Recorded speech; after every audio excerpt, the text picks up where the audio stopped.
Magandang hapon sa inyong lahat.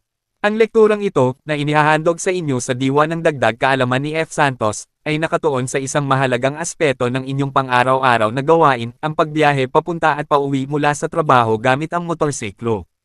Bilang mga tauhan ng seguridad, ang inyong kaligtasan ay napakahalaga, hindi lamang para sa inyong kapakanan, kundi pati na rin para sa inyong kakayahang magawa ng mabisa ang inyong mga tungkulin.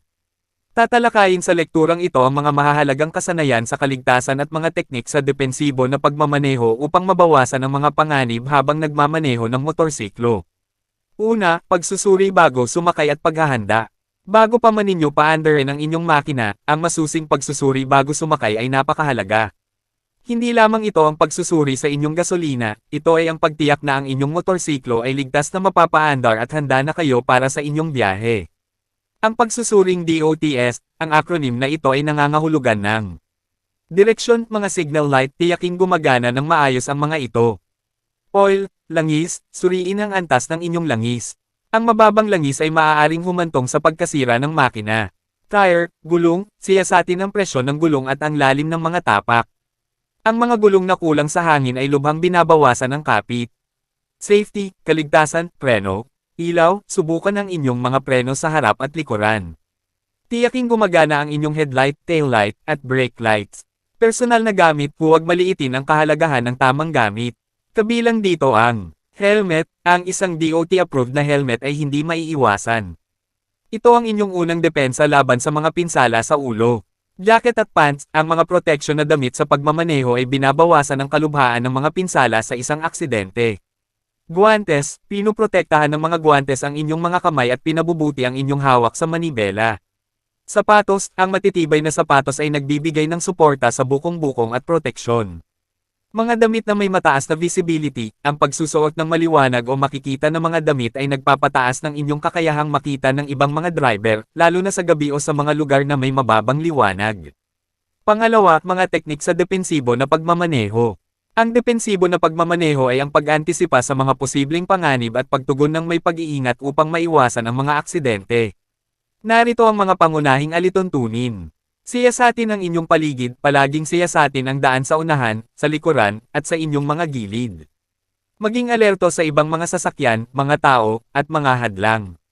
Antisipahin ang kanilang mga galaw.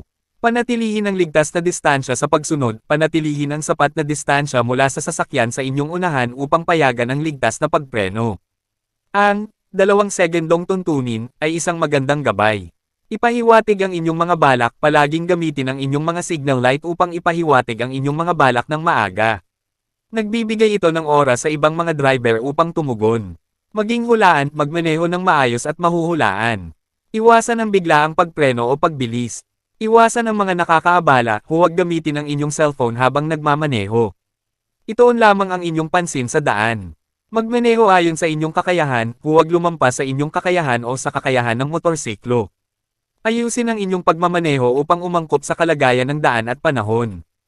Maging alerto sa mga blind spots, maging alerto sa mga blind spots ng ibang mga sasakyan. Regular na suriin ang inyong mga salamin at gamitin ang posisyon ng linya upang madagdagan ang inyong kakayahang makita. Tamang posisyon sa linya, iposisyon ang inyong sarili ng naaangkop sa inyong linya upang mapakinabangan ang kakayahang makita at magkaroon ng daan kung kinakailangan. Pagdaan sa mga intersection, lumapit sa mga intersection ng may pag-iingat at maging handa na huminto. Palaging suriin ang mga sasakyan sa kabilang linya bago magpatuloy. Pangatlo, mga tiyak na dapat isaalang-alang para sa mga tauhan ng seguridad. Kamalayan sa inyong paligid bilang mga tauhan ng seguridad, sanay na kayong maging mapagmasid. Ilapat ang parehong pagiging alerto habang nagmamaneho ng inyong motorsiklo. Pagpaplano ng ruta, planuhin ang inyong ruta ng maaga, isinasaalang-alang ang mga daloy ng trapiko at mga posibleng panganib. Mga pamamaraan sa pang-emergency, alamin kung ano ang gagawin kung sakaling may aksidente o emergency. Magdala ng first aid kit at ipaalam sa isang tao ang inyong ruta. Ang ligtas na pagmamaneho ng motorsiklo ay kombinasyon ng tamang paghahanda, mga teknik sa depensibo na pagmamaneho, at pangako sa personal na kaligtasan. Sa pamamagitan ng pagsunod sa mga alituntuning ito, maaari ninyong mabawasan ng malaki ang inyong panganib sa mga aksidente at matiyak ang ligtas na pagbiyahe papunta at pauwi mula sa trabaho. Tandaan, ang inyong kaligtasan ay inyong responsibilidad. Magsikap tayong lahat para sa mas ligtas na pagbiyahe, sa bawat biyahe. Maraming salamat sa panunood. F. Santos, dagdag kaalaman.